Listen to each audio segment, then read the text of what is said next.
first of all, I'm super stoked to finally get you on here. Solo's one of my best friends in the world.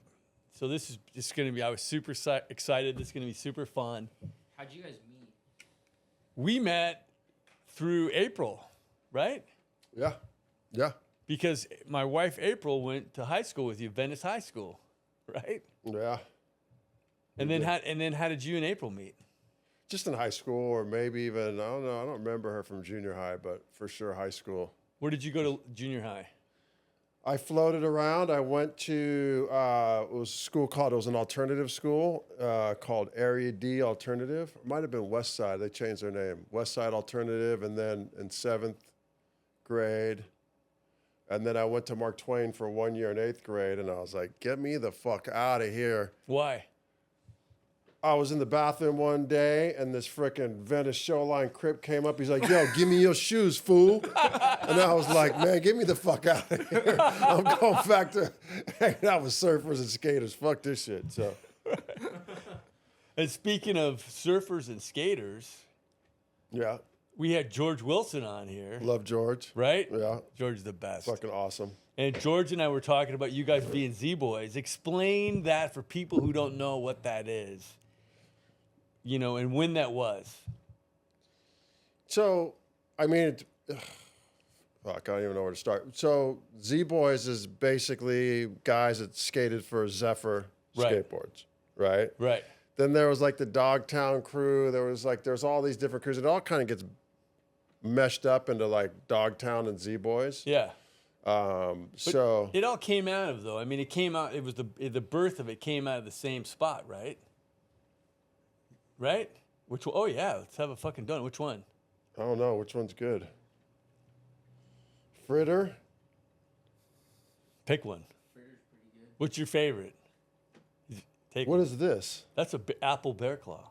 Oh, apple bear claw. Oh, that's a jelly? Oh, yeah. All right. I like how you ripped that napkin off. Yeah, we got Oh, it. you know, why don't we're going to do a little taste test. Do it. Yeah, take as Yeah, much we're as you gonna do want. that. We're going to do that. And then let's get some coffee going. Yeah, the coffee's on I the can't side. really disclose anything until I've had my coffee. I'm going to grab this as my usual go-to. Mm. Good, right? DK's Donuts. Weekend. DK's Donuts. So anyway, but what I was saying, here we go with the fucking donuts. What I was saying, correct Well, me- you're a little phallic. It's like having a cock in your mouth. big black cock. Once you've had black, you never go back, baby. But I was saying, right? It doesn't all come, like really, it all came around from the same place, right? It's Jeff Ho, it's fucking Skip. Yeah, but so much Right? more complex than that because, I mean, in a sense, because if you really want to get down and granular, Yeah.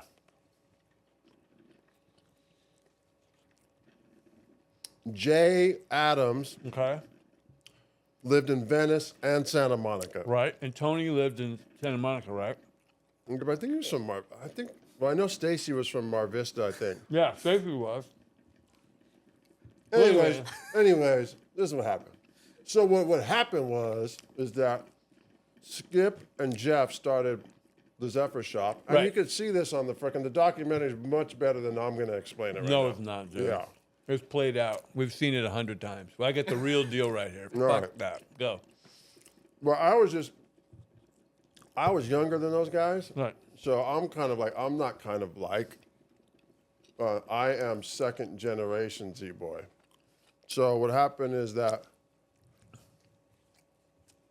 everything split out. Like they had the Zephyr team. Right.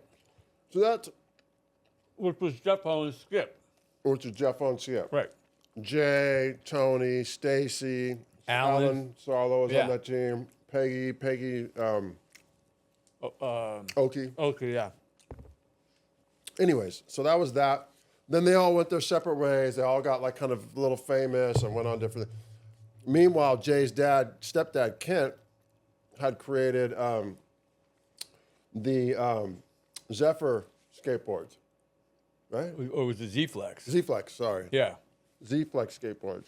And that was in Venice on Pacific Avenue, like right on like 19th or something on Pacific. And at the little shop, Chris and Ethel were like his friends that ran the shop. They made skateboards, and then they put together a little skate team.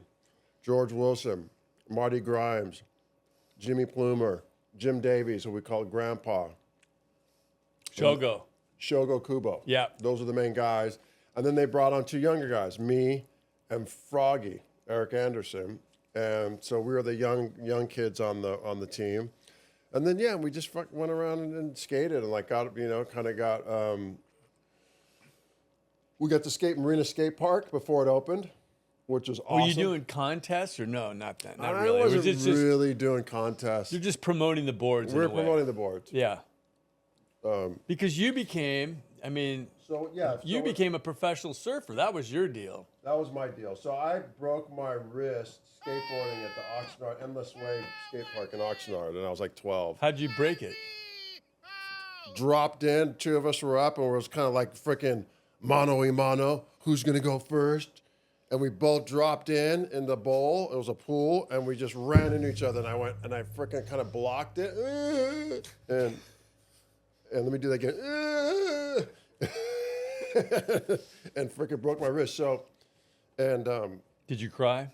well, Seriously. seriously, what I was going to say is I heard there's a lot of crying on this program. And I'm not It's down been- with I've that. cried a couple I'm times. not down with that. I'm getting, listen, Really? use my closest friend, or one of my closest, besides Sean. I said to myself, I got to make sure I don't get choked up when I talk to you. So, Yeah, no, we're not not doing having any of that. that fucking pussy shit. Come on. Oh yeah, go get that. I'm going to get it. Here. Did you put coffee in already? No, I'm just drinking milk. What do you think, you fucking So then, hold on. So I broke my wrist. It Yeah. hurt. Yeah, I freaking got a cast. And then I was riding for Pacific West Surfboards, which was Dave Isaacson had a surf shop. So I was surfing and skating. And Dave came to me and he's like, you have to make a decision. He's like, I'm going to set you up on a treatment program for your wrist, but like you got to make a decision. You're either going to surf or skate. And I'm like, easy decision. Yeah. I'm surfing. And that was like right when Marina Skate Park was blowing up. It was a punk scene, and like it got really. I mean, I for me it was perfect timing because I was like I was done with that. I was never a punker. That wasn't really my scene, so it was perfect. So that was it. So that was kind of the end of my skating, and that was in like '79. And how old were you then? You were skating Like competitively 13. then, right? Now you're skating surfing competitively. Yeah, I was surfing competitively. Competitively, yeah. Yeah, I was surfing competitively. So like local contests, like I remember the Bay Street contest was always one, and Yep, I surfed the Bay Street contest and won that. That was awesome. That was my spot. That was Pacific. That was the Pacific Pac West Open at Bay Street. They did it 2 years in a row. I used to lie and say that I got third place in that contest. You're so pathetic. Oh, I did. I never did. My friend got third, and I used to say, Todd Moore, he got third, and I would meet girls out at the bar, and they go, oh my God, you're a surfer. And I go, yeah. Did you do contests? I go, I got third in the Bay Street contest. But I knew they would never find out. It was really Todd Moore. Sorry, Todd. That's hilarious. Did you know Todd? You know Todd Moore, right? I'm sure. Surfer Con. For who? Oh, for Con? Mm-hmm. You know Todd. I know you know him. It was good. Oh, Todd Moore, and his daughter, his sister. I know Todd. Todd and his Yeah. sister. I went to Hawaii with them. Oh, you got curly. Good friend, right? You got curly hair. You know Todd. What are you trying to say? Just I know everybody with curly hair? What the fuck was that? I don't know. Jesus. Anyway, go on. So Yeah. So. you're doing Well, content. by the way, I ripped on Todd Moore. I know that. No, but Todd didn't. Todd, if you're listening, I love you. I'm just No, playing. Todd was great. He was really. Todd great. was awesome. Yeah. No, we did. We went to Hawaii with Todd and his mom and sister and the Shelps. The Shelps were really close. And I remember this. You'll laugh because we did we went to Kauai, and it was actually, what was interesting is it was 1980. And the reason I remember that is because we were there, it was 84, sorry. It was 84 because we left right when the Olympics were here in LA. Oh, it was 84, right? It was 84. And so we were there. We missed because they did the Olympics around the marathon down Pacific through Venice, Santa Right. Monica, and we were gone. We missed that. We were in Hawaii, and I was in Hawaii with Todd Moore. Okay. God, I forget. His sister was so cute. I had a crush on her. I don't think we ever dated. I think we might have briefly. She was so hot back then. I didn't remember her. What was her name? I'm just totally blanking. Anyways, She was hot. yeah, she was hot. Dude. She was so hot. Man. The good old But I days. could have, should have. Anyways, Todd, we love So you. anyway, you're surfing contests. You're surfing contests, yeah. and you're starting to win. You're winning? Yes, I was winning, and I won. So yes, I was doing really well. Thought I was hot shit. I kind of was hot shit. But I mean, all kidding aside, how Yeah. old were you at that time when you started winning? 12, 13. That's a big deal. Now you're on your way, Right. And so when you go from surfing these amateur contests at 12, when did you start to move into, like Well, what's the next I mean, jump? look, What's the next jump? the next jump then it was a whole different. It's a different system now. Like the professional surfing tour and scene has completely been revamped. So back then it was the ASP, Association of Surfing Professionals, and there wasn't really, at that time there was no like feeder leagues. You know what I mean? Like, so now you have the WSL, which is the World Surf League. They have the Challenger Series. They have the qualifying series. So there's like two levels that you can travel around the world and compete to try to earn points to get into the big leagues. Yeah. Back then there was no. It was like So how are you getting up you're there? just surfing and Do you have a sponsor? I had a sponsor back then. It was Pacific West Surfboards, Okay. and then at that time, when I was 13, my mom was in jail,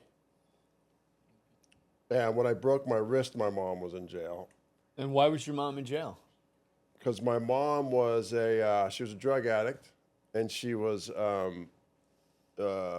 drugstore cowboy, like original drugstore cowboy. If you don't know what a drugstore cowboy is, I do, but they go you ahead, guys know guys. what a drugstore cowboy is? I don't. Watch the movie. I had them watch that actually, but tell them Okay. about your mom. So my mom used to go. My mom, because she was a drug addict, and she also, in order to make a little bit of money, but I think more accurately, just continue to get high to be able to afford their addiction. They had connections with doctors and pharmacists all around the greater LA area, Riverside. They'd go all over, and they would have what was called they would get Dilaudid, which were really heavy, close to heroin, that you would simulate heroin. And they would go and get these, in order to get Dilaudid, you had to have a triplicate. So it's 3 signatures from a pharmacist, a doctor. I don't exactly know what it is, but it's really hard to get. And they call it triplicates because they're really difficult. And they had a scam where they would get these triplicates, and they would go to all these different, pharmacists that were on the take, and they would take their, their triplicate prescriptions. And so she would do that. And she would get Dilaudid, and then she'd come back, and we lived in Venice, and she would sell it to all the junkies. She would, use it. And it was a very heavy environment growing up, as you can imagine. and so you're trying to. So if your mom's high, I mean, I've talked about this a million Yeah. times. I knew your mom, and but so at that time though, you're a little kid, and you're in school, surf contest. How are you doing all that when your mom is high? How she So a couldn't lot have of been it, there. it's so weird. know what I'm Here's what's saying? Here's what's weird about time, right? Is when you're young, a year is like 10 years. So a Right. lot got packed in. So when I was 11, my mom went to jail. She got busted. It was a huge Was deal. that her first time? An 11 that you can remember? Yeah. I mean, she went to jail when I was in. It's a whole nother story. Right, but this is like, This is like the real deal. She was Right. going to prison. She was Right. going to Civil Brand prison. It was in East LA. It's not there anymore any longer. And so she went to prison, and I ended up having to stay with guardians. And in that time is when I really was starting to compete. It was like all starting to happen. And there was in 1980, there was a contest in Hawaii, and I was living with my guardians because my mom got arrested at 79. so And she's in prison She's now. in prison, Okay. and I'm surfing. Are I you, wait, transitioned but out of skating. Are and you surfing. visiting her in I prison? am visiting her. You are? Wow, that's heavy. I went and visited her after I broke my wrist with the cast on. I remember Oh, that. it's so gnarly. Yeah.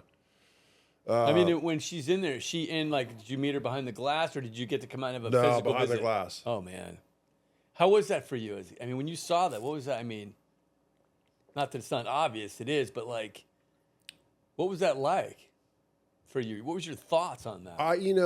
The way that I remember it now, and I don't know if I'm just creating stories, but no, for sure is that growing up in that environment, Maxwell Smart. Why do I?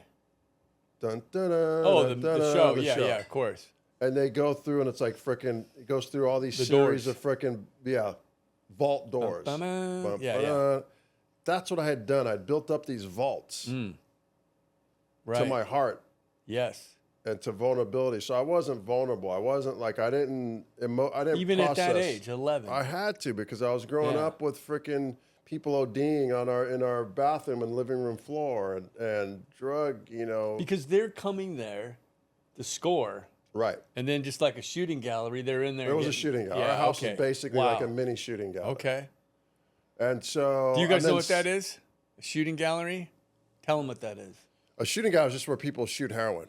Basically, where they go to it could be a house, it could be a freaking abandoned building, whatever. Ours happened to be a house because my mom dealt it, and it was kind of like a little gathering area for local Venice drug addicts, basically. So you're going to school, surf contests, and you're coming home, and this has been your life. This is going on. And now Yeah. she's in jail. Yeah. And so then what happens? So then I end up moving in with a guardian who was a former drug addict friend of hers who had gotten sober. Wow.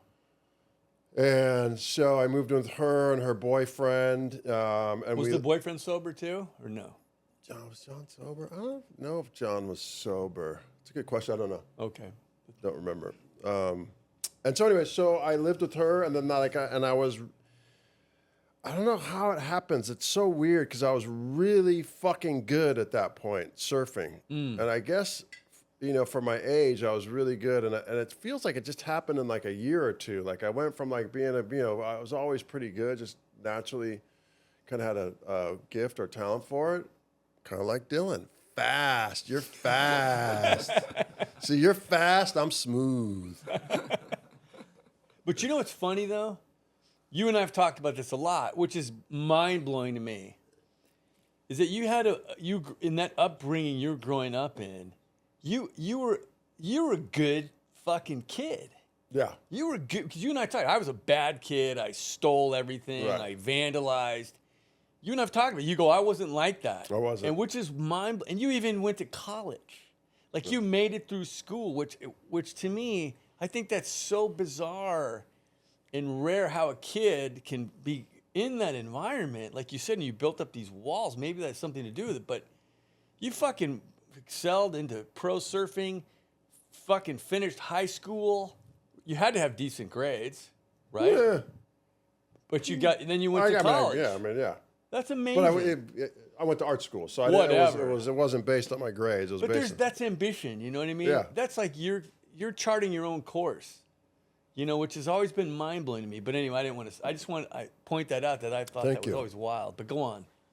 Where were we? So you're talking about you saw your mom at Civil Brand behind the glass, and then So what was weird is your that surfing started to yeah, take my off. surfing like took off, and I don't like there was a point like when I was with my guardian, and like I said, I guess I was always pretty good, but then I knew there was a contest. The U.S. Championships were taking place in Hawaii, and I begged my guardian to let me go because I knew I would win it. It was the boys division, and I knew I would win it. I was like that confident. I go, you gotta let me go. Like, please let me go to Hawaii. I'm gonna win. I know I'll win it. And she's like, no, you're not going. And I was so fucking mad. Yeah, I was so mad, and I was like really mad. So and how old were you then? I was 12. Well, okay, so still 12. And then the next year, the U.S. Championships came to California. And so I won it. Oh, that was smooth, right? Next year, the U.S. Championships came to California. I won it. Right? And the West Coast Championships. So the West Coast was all like radical. It was like West Coast Championships were the top 6 surfers from California, and it was basically a one heat state championship heat, and it was all at lower trestles. Well, the West Coast Championships was at lower trestles, and yeah, it was top 6 guys, and I freaking went down there and just took them all out. And didn't you, as I remember, didn't you compete against Slater? Or was Yeah, that later? I have, but not in this. That was later. Yeah, that Okay. was later. And then right on the heels of that, it's a great story too with John McClure about the U.S. Championships. But then after that, we went right into the U.S. Championships, which is like a week long. I think it was like a full week long contest. And we started at Oceanside or Carlsbad, and just I kept progressing through, and then and then we had the finals at lower trestles, and I ended up winning the boys division, which was 12 to 14, I think, or yeah, because I think juniors was 15 to 17, so it was like 12 to 14-year-olds. So I won that. Once I won, freaking boom. Yeah, what have you won so State far? champion, and then I won the U.S. champion. State and then U.S. Championship. National champion. And then National. And that year was a very stacked contest because below me was this kid, Doug Silva. He's a mini hoonie, so he was like 10 to 11 or something, like young guys, who's now coaches. He lives in Hawaii, and he coaches a lot of top pros. And Kai Lenny. I think he works with Kai Lenny. Wow. So Doug Silva won mini hoonies. I won boys. Tom Curran won juniors. Okay. Who's 3-time or maybe more. So than your that, name is circulating with all the guys that would go on to become big fucking name pros. You're in there now. Yeah. You're in. Yeah. And everyone knows who you are.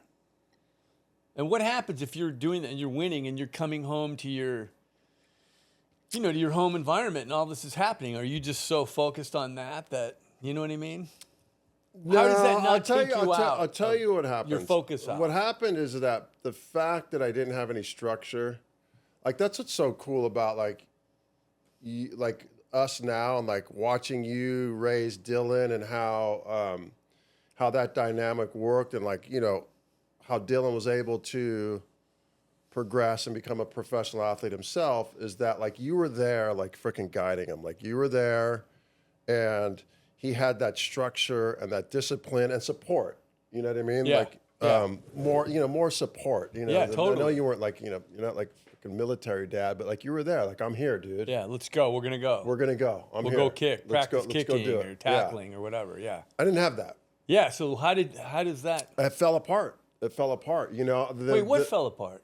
My surfing, my success in surfing, and I struggled, and I competed, and I did well through like the amateur ranks, and like was doing fairly well. But that was the highlight of my career, was winning the U.S. Championships at 13 years old. Really? Yeah, that was the highlight of my career. I always thought it was later than that. No, I mean, because you I did surfed, surf against Slater.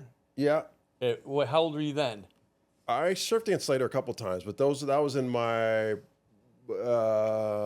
probably early 20s, late, 20, 19, How 20, did you 21. do against him? Not good. What? Dude. Don't fucking judge. I fucking, no, seriously. here, I have so- a different memory. I'm such an optimist. In my fucking No, mind, I here's thought my- you fucking won. No. I'm so bummed out, dude. Fuck him. I'm sorry to. I don't know. Fuck Slater. Yeah. That's not fucking What a fair. fucking dude, man. No, but Slater's an interesting guy. One time, we were surfing. I was in called the Bud Tour, which is the Professional Surfing Association of America. Now, so when I got a little older, they actually created a tour that was kind of like a somewhat of a feeder tour for American surfers into the big leagues, the ASP. And so I'm surfing in the Bud Tour, and we had a contest in Florida. And so we fly to Florida, and in my first heat, I have Slater, and waves are small. I'm a big guy. I'm almost 6'3". Yeah. And we're at a very distinct disadvantage in small waves. Big guys. A lot of these pro surfers are like little dudes, and they're light and they're quick on their feet, and I'm like, not light and not quick on my feet. And so I fly to Florida. In my first heat, I got Kelly Slater, who was then stepping down. He wasn't on the Bud Tour. He was like already on the World Championship Tour, but because it was in Florida, his home. I'll do it. I'll step down. And he'd do that occasionally. Like the 2 times I actually surfed against Slater professionally was in the Bud Tour when he kind of came off the big tour and just competed. So, so it was him and this other kid, Chris Brown, who was like Slater's, like they were like buddies. And Chris Brown was also small, wiry, like a, budding superstar surfer. And I'm like, dude, how am I going to compete? Like, I fly all the way to Florida, and they stick fucking Slater and Chris Brown in my first heat. Like, there's a conspiracy here. Wait a minute, and let me ask you this, because were you smoking crack yet at this time? I was partying I don't think anybody hard. knew that. He was a crackhead. I'm going to throw that out there right now. Were you? Are we really going there, bro? Fuck. But because we said your life fell apart, and we skipped that. We're gonna get to the crack. Okay, Will okay. you fucking relax? Jesus favorite Christ, man. We got a lot of. I want to hit the pipe. We got a lot of crack ahead of us, dude. That's a All right. big part of my story. Okay. So I wasn't doing crack, but I was partying. See, that's when I was talking about. Yeah, when your life what I was started to talking fall apart. is that I didn't have the guidance, support, structure, and I was just. Venice was a bunch of kids that grew up single parent households with no money, and So were you starting to get high then? yeah, I was getting high from like What age? I started getting high when I was like 10. Did I you was, have like, the blonde young. afro then or no? Yeah. You still have that? Yeah. Okay. Because we skipped over that because that's a great image. When you talked about you as a kid, being a Z-boy, you had that blonde afro. And anyway, go on. So things started to fall apart. You were doing drugs. I was doing a lot of like At what age, just 13? drinking and smoking a ton of weed and still winning though. You're still winning if you're 13. yeah, I doing mean, that. I was at that point. I was like kind of starting to get into it a little more heavy Yeah. and but like it was a big distraction. You know what I mean? Yeah. So like I would have a contest on Saturday in Malibu, and there'd be a party in Venice, a kegger party in Venice, and I'd be up all frick. I'd go out and and I'm the kind of guy I always have been. I'm going to be the last guy standing. Yeah. I'm not going to be at the I'm not going to be like, I'm not going to go have a drink and they'd be like, oh, I got a contest tomorrow, guys. I'm going to go home. Woo. I was like, dude, let's go. You know what I mean? And so I'd be at the party and then I'd get to get to the contest and I'd be hungover or I'd be late for I'd miss heat. It was starting to unravel. Yeah. Not having structure, growing up in that environment. Right. Where anything goes, and then having the gene, the addiction gene. And is your mom, and when you're at this age where you're competing at 22 against Slater and that, right? Is your mom out of jail? Yeah. So My mom she's got out. Yeah. Are you back home? I mean, with your mom at this point? Yeah. I mean, yes. Yeah. She got out when I was still in high school. Okay. She was in jail from the time I was 12 to the time I was 15. And you have this gnarly story, which the visual of that is so radical. And you talked about when, I think it's so gnarly. It's when you were at school and you could hear your mom. Can you talk about that or no? Do you know what? Yeah. Remember that? There's no sacred cows here. Remember what I'm talking about? Yeah, no, that was the first time where I remember her going to jail, and that was I was at Westminster Elementary School, and I think I was in 4th grade, and I was in class, and we were in an upstairs class, and it was right on Abbot Kinney. Back then, it was called West Washington Boulevard, which is now Abbot Kinney. And I was in class upstairs, and I remember like a bunch of kids going to the window, and so I went up to the window and I looked out, and my mom was down in the courtyard stumbling around. She was so loaded on heroin, and I don't know why she came to school. She was just out of her tree, and she came to grab me or see me or something. I don't know what the hell she was doing there. We never figured that out. But the paramedics had to come and take her away in front of all my classmates. And so that was traumatic. And I ended up having to stay in a foster home for, I don't know, I don't remember how long it was, a week or 2 weeks. And I remember I have with these weird, almost dreamlike memories, like flashes of the foster home. And like it was somewhere in, I want to say like in South Central LA, and it was weird and funky. Wow. But yeah, it's kind of like a lot of it's just kind of blanked out. I don't remember. I don't remember details about it, but I just remember that happening. And so I didn't want to skip over that because that's, I know that part of your story, and that's like heavy duty. And I wanted to, clarify that we joke and we love to fucking laugh about getting high and shit, but there's some heavy shit in there. Yeah. That you miraculously survived. And I wanted to make that clear that they have this fucking heater on the whole time. Can you guys hear that? Oh, yeah. Maybe I can turn it off. Anyway, do you know what I'm saying? no, now I'm fixated on the heater. Yeah, that's the one. There we go. Fucking weird sound. Just fucking ruined our whole podcast. Thanks, man.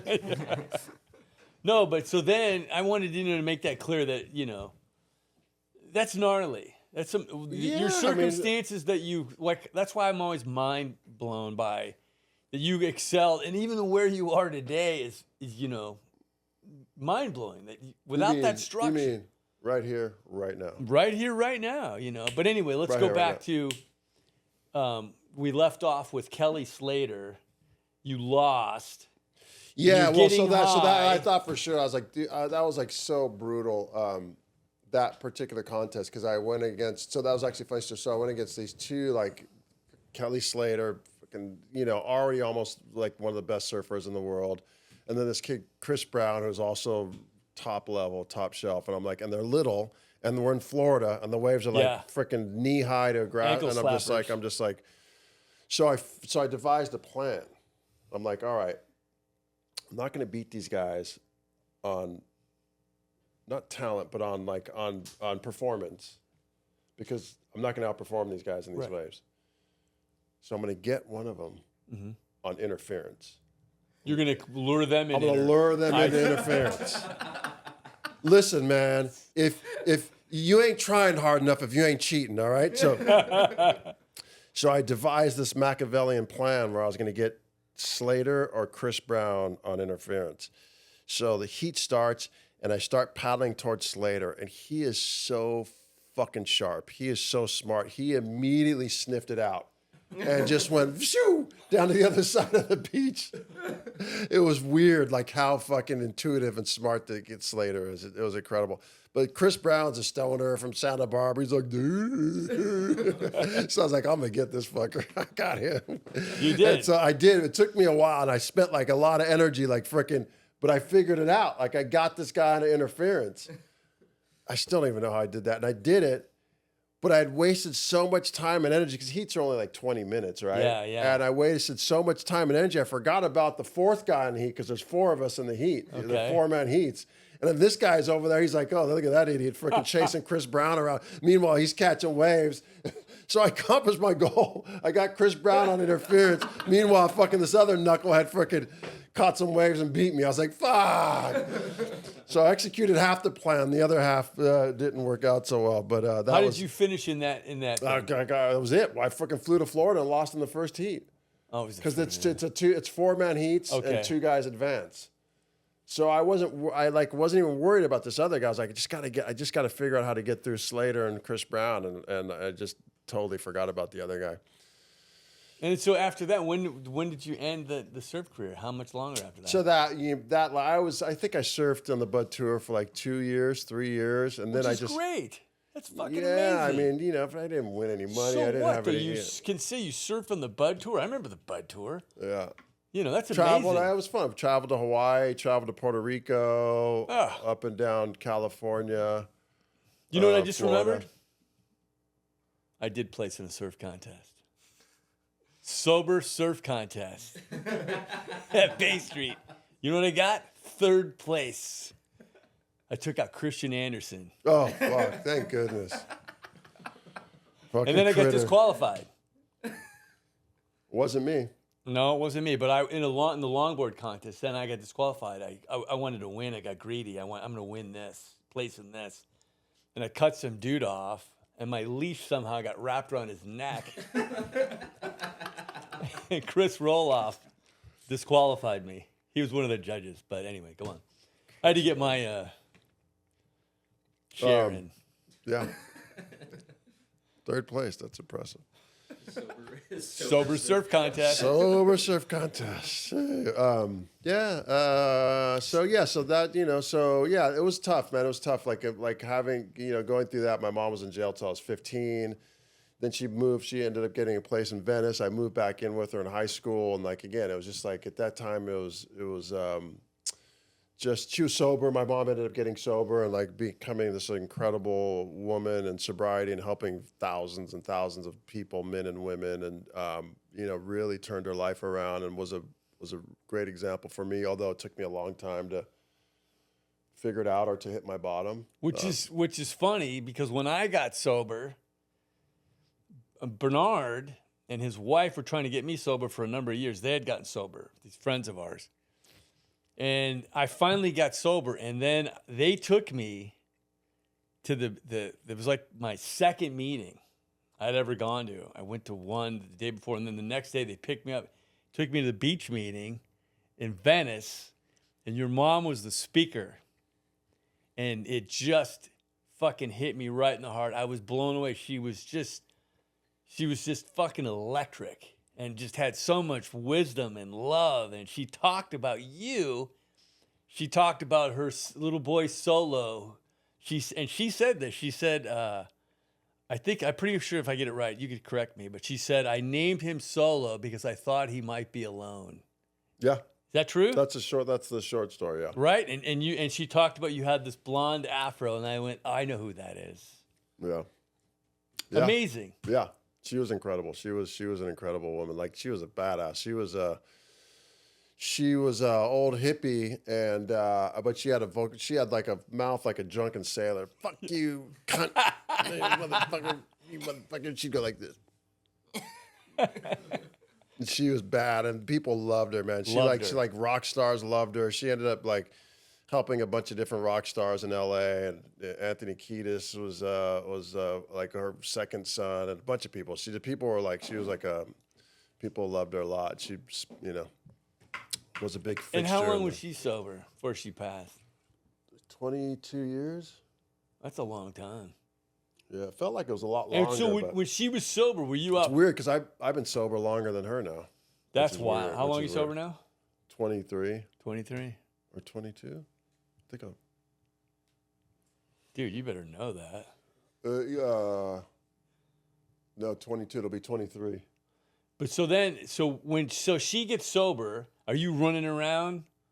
What are you doing now? Are you partying? Yeah.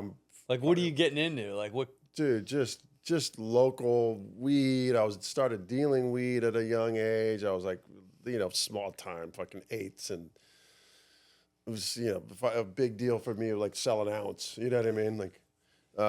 So I was a small time, and it's just basically just getting high on my own supply. And so a lot of weed, daily weed, drinking, just partying. Just partying like a high school kid, just with no sense of. All I want to do was surf. And what year is this now? This is 82, 83, 84, 85. And then were you doing, at that time? No, I was doing blow occasionally. I was doing some Mandrex? Blow. Yeah, I did some Mandrex.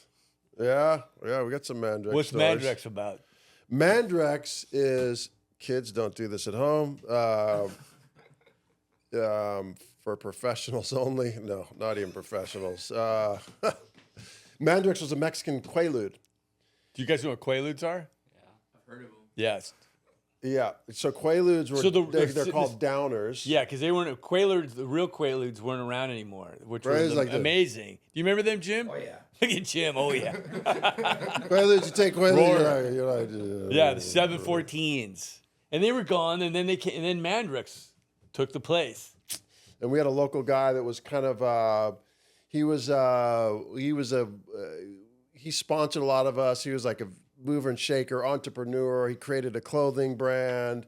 He sponsored you like as a surfer skater. Yeah, as a surfer, and Right. sponsored a lot of local guys. The brand was called Bronze Age, and then behind the scenes, he was really dealing a lot of like Mandrex and I don't know whatever. And he was a mover and a shaker. Mover. Well, What did he look was, like, this guy? Can I say? I don't know if I want to say his name. You don't have to say his name, but okay, we can cut all this. I'm trying to get you into the stories now, Right. and so that because we can cut all this to where you can. And when I ask you like, what do he look like, so that I can use it in the He reenactment. looked like a little Chinaman. Be careful of that one. Oh shit! wait, hold on. Yeah, we're gonna cut. We can cut all this, but now we're gonna get into like when I say what do he look like, you could describe the scene. Remember, you said there was a model in the whole apartment. You know, let's go from the story of let's do the Mandrex story. Mike Cassell, and you climb the balcony and break into the wrong apartment. But we won't say Mike Cassell. You could say this guy. Yeah. Don't say. But he said, I like you said, mover, shaker, Yeah. clothing. So go ahead. Yeah, so it's this dude who's like this. He was like small in stature, but he was full of energy, and and so he was always. He was the guy. He was the ideas man. So he always had an idea, and he was like coming up with ideas, and he just had tons of energy, and he was locked into the community, and so he was kind of like our mentor, but also was behind the scenes. He was dealing drugs. What did he look like, this guy? He was like Asian dude, little, kind of like probably like 5'6", but like kind of almost looked like a gymnast. Yeah, and he was kind of muscly and Kind of muscly, He always yeah. used to wear. I remember he always wore like a wife beater. Yeah. Yeah. He kind of looked like that. He looked like that. Yeah. Go on. So anyway, But he was always like, he always had these great ideas. Very smart, super smart. He always had these ideas. I'm doing this. I'm doing that. And so he came up with this company, this clothing company, and sponsored all of us. Mm-hmm. And the meanwhile, like passing out, like in Mandrix came in sheets. They were like in plastic sheets with little boop, boop, boop, boop, and then you'd rip off a kind of like my gum here. This is like what the Mandrix look like. There you go. That's a Mandrix. I'm going to take one now because I'm a little uncomfortable. And take my Mandrix. Yeah. And so one night, I took some Mandrix down at the Venice Pier. did you get it from him? Yeah, of course. Okay, Yeah, so you yeah, got he it from this dude. Yeah. You got the Mandrix from this dude at the pier, right? Yes. Okay, go on. And Say that so I can use it. what the fuck is this? Are you listening to this shit? No, I checked out a long time. Okay, thank you. No, but you go on. Okay. So I got the Mandrix from this guy at the pier, and I was like, and then these things hit you hard, and you're like freaking just like loaded is the best way I could describe it. And so I had this brilliant idea, because I didn't know where Mike was. He gave it to me earlier, and then that night I decided to take it. And then so now I'm like, I'm at the Venice Pier, and I'm like, I'm gonna go find Mike. And he had an apartment right next to the Venice Pier on the boardwalk. And I was like, I'm gonna go find Mike.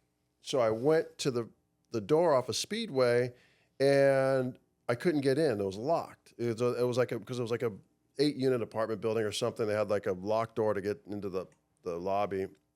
So that was locked. So I'm like, I got a great idea. I'm going to go around the front of the bar. I'm going to climb up to the second floor because I think he lives on the second floor. I'm not sure, but I think he lives on the second floor. And you're high right now. Oh, I'm loaded. Right. I said loaded, right? Yeah. Okay. So I'm freaking loaded, and I go around, I walk around on the right of the boardwalk. It's literally like 2 doors, or like this building, the first building down from Washington Boulevard, south of the pier. And I like, brilliant idea. I'm going to climb up and I'm going to find Mike and hang out with Mike. Maybe get some more Mandrex. I don't know. And so I freaking literally scale up the freaking balcony, and I climb up, and I get in this thing, and I'm like, and I get on this balcony, and I'm like, Mike? No one's in there. I'm like, I think this is his house. Let's go check it out. Freaking open the sliding glass door. I walk in, and lights are on, and I'm like, Mike? I wonder if this is Mike's house. I'm not sure at this point, but I'm like, I see a ghetto blaster, and that thing's got my name on it.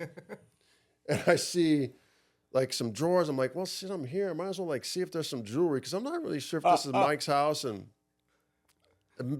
mind you, I've like, minus like stealing freaking bazooka bubble gum at the liquor store on the ocean on the boardwalk when I was like freaking 10. I was never a thief. Like, this wasn't my thing. But now you are. But now I've crossed the Rubicon, and a burglar. Yeah. I'm freaking the cat burglar. And so I'm in this house, and I'm like, and someone could have came home at any time. But I was so out of it. I was just like, wasn't in my right mind. I was just like, eh. And I literally I grabbed, like, that's a ghetto blaster. That thing's pretty cool. That's how long ago there was ghetto blasters. And I grabbed this ghetto blaster. I'm like, yeah, what's up, baby? I got my ghetto blaster. And I'm like, man, I ain't got no jewelry. So I'm like, and I just literally walk out the front door with the ghetto blaster, loaded, and down the elevator, not freaking worried that I'm going to bump into the owner, or like, I mean, just looking back on it is so freaking, I can't say that, ludicrous. Woke. I didn't say woke. We're in the woke culture. And so did you ever hook up with Mike, or you didn't see Mike? Didn't you tell me before that Mike lived in the place next door?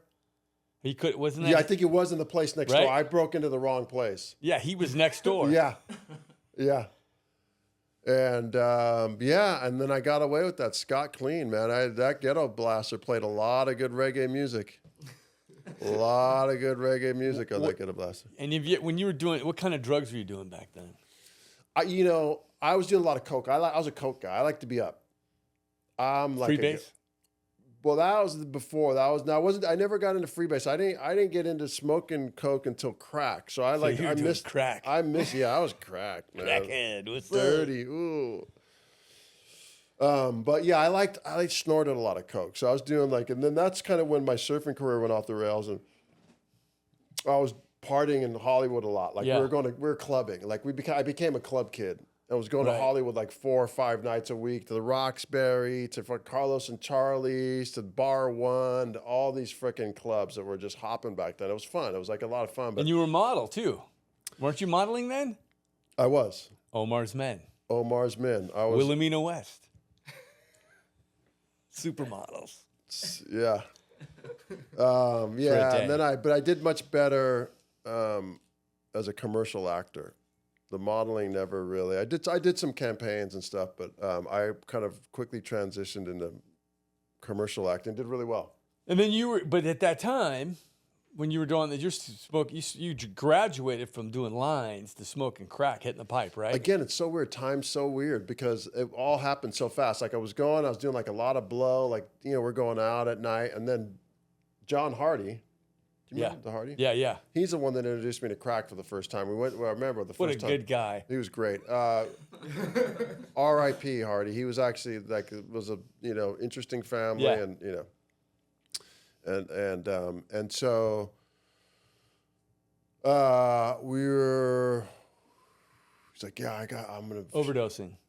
I'm gonna show you how to smoke this stuff. And we were like, I remember we were on like 6th and Marine. I don't know why we were there, but we were like somehow he's like, oh, we're looking for a car. Okay. Because you bust off the antennas. Back then, no cars had antennas. Because Right. all the crackheads would bust them off, and then you put the crack and you smoke the crack through the antenna. I swear to God, in the early 90s, 80% of the cars in Venice had no freaking antennas. Explain how that works. You Wait. snap it off. Hold on. Yeah. You should wrap it up in like 5 minutes. Okay. We're like, it's cutting it close. Oh shit. Really? Yeah. For what? We're our space on our drive is almost out. All right. So, anyways, yeah, forget that. It was, dude. You freaking break it off. You put the crack in there, and you heat the thing, and you smoke it. And that was the first time I smoked it. And then so that's when it. But I was like really into coke and going out clubbing and doing. But it was mostly snorting it. And then, the last year or two is when I got into crack before I got sober, and that was like a year or two of like a lot of my life blowing up, acting going out the window. I was like kind of in the modeling, and that's when I was doing a lot of more commercials and had a good, successful commercial acting career, booking a lot of jobs and making money, spending all my money. I know you, and I knew you had. I thought you had some success as a model, I did. I mean, I did. and you were a good campaigns. actor. Remember, I came to see you in your play, but that was in sobriety. That was in sobriety, yeah. So, can you tell me a little bit, like, what was like the sort of the bottom, and then how did you get sober?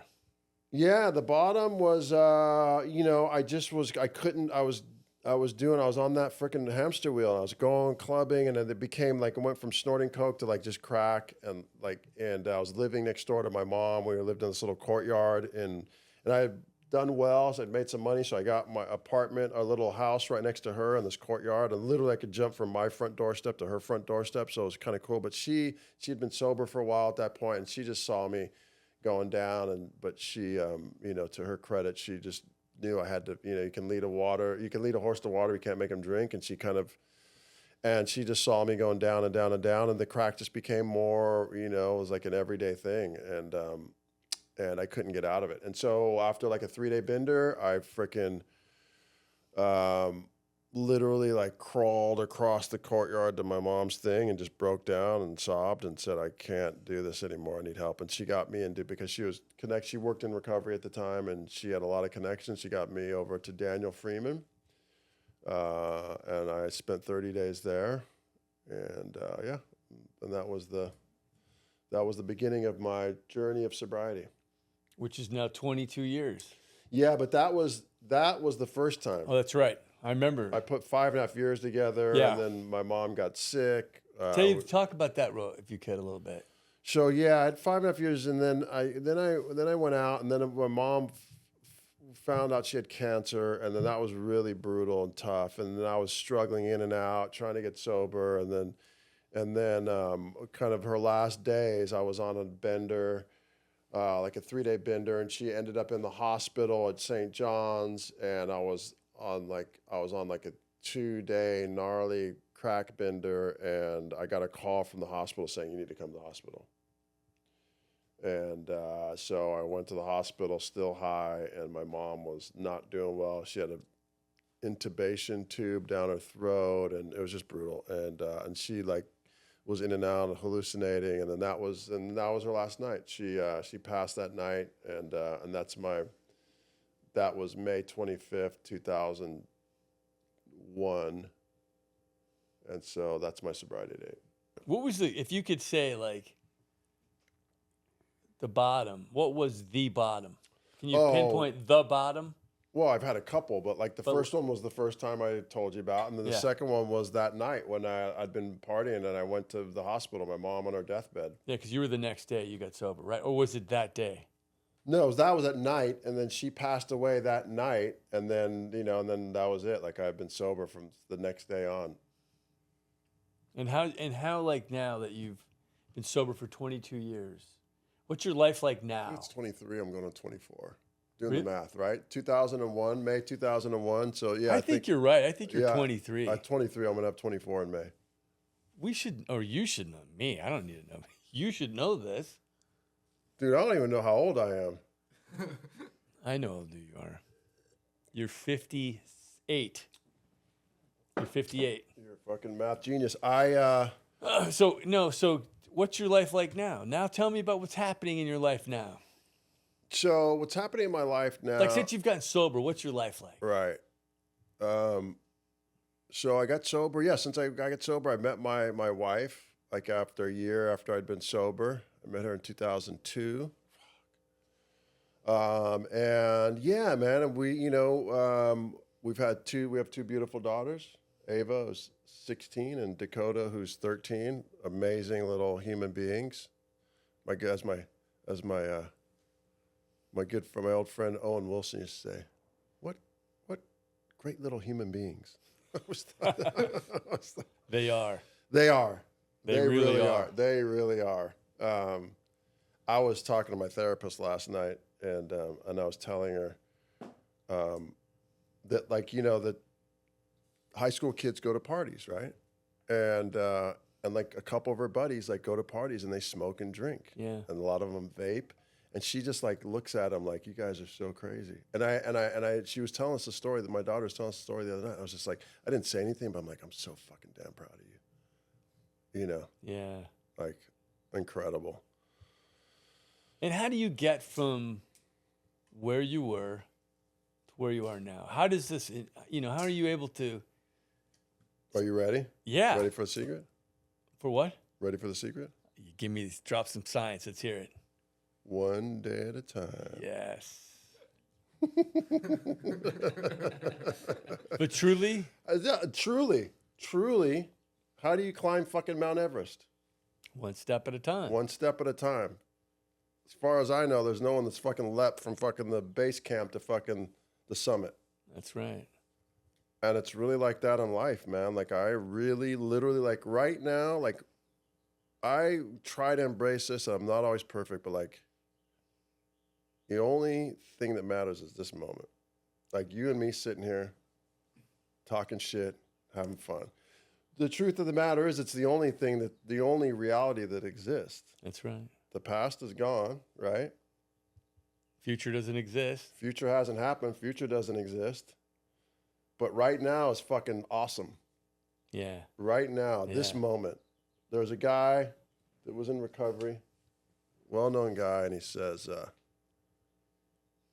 Al S. Al S. Right? Oh, you missed it. Wait. Oh, you missed it. Yeah. Now, you got it? No, you missed it. Not. And it's literally that's reality. It's like that. That's it. Now. That's it. That's what we got. Sitting here in this freaking studio with these guys.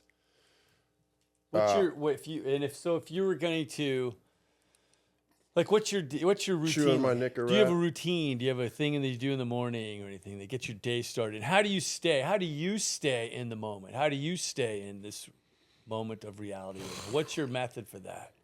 Or if you could tell anybody, you're a guy that's always to me, full of gratitude. How are you always in gratitude?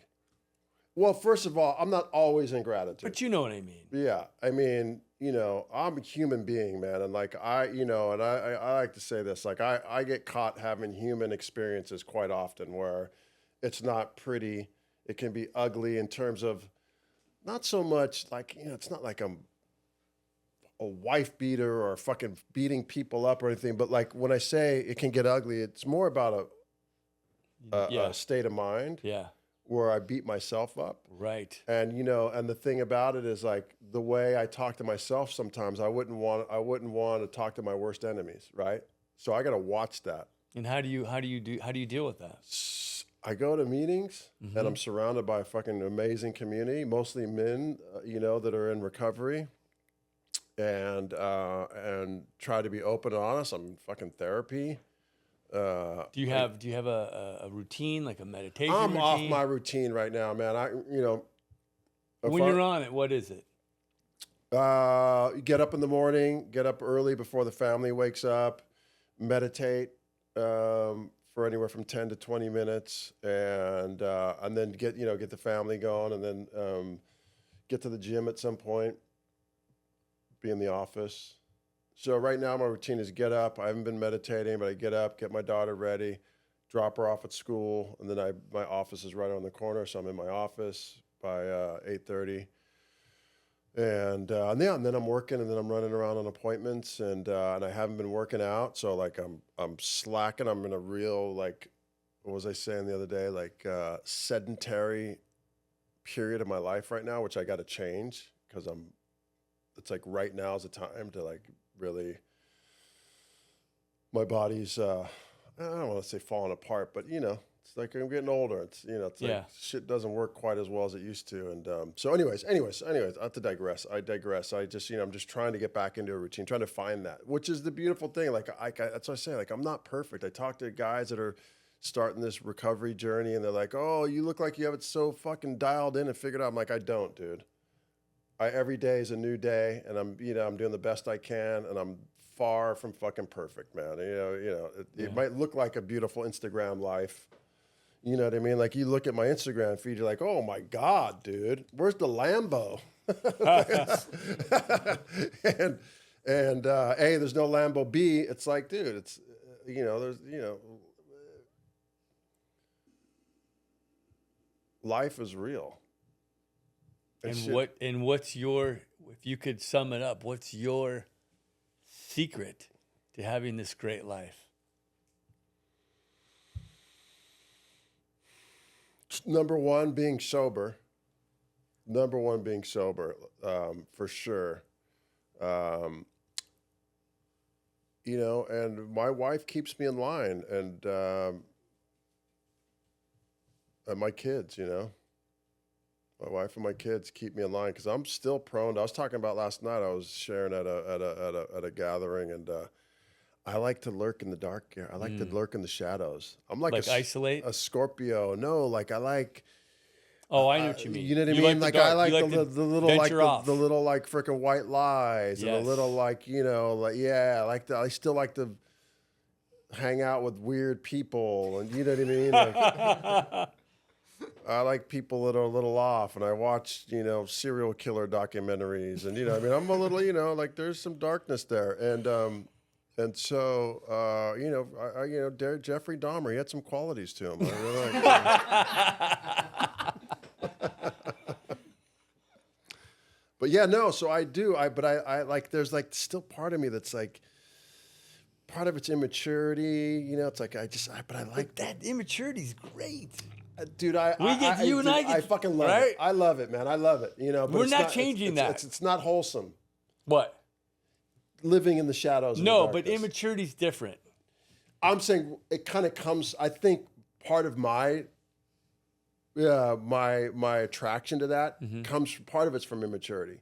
I'm not talking about the sense what you're talking. Do you see what I'm saying? Yeah. It's kind of like it's like part, but. Anyways, listen, I don't want to, I don't want to change that because I'm actually not a cannibal, and I'm not killing anybody. I'm not a freaking serial killer. So, it's nothing, and I don't, I'm not a violent person. So,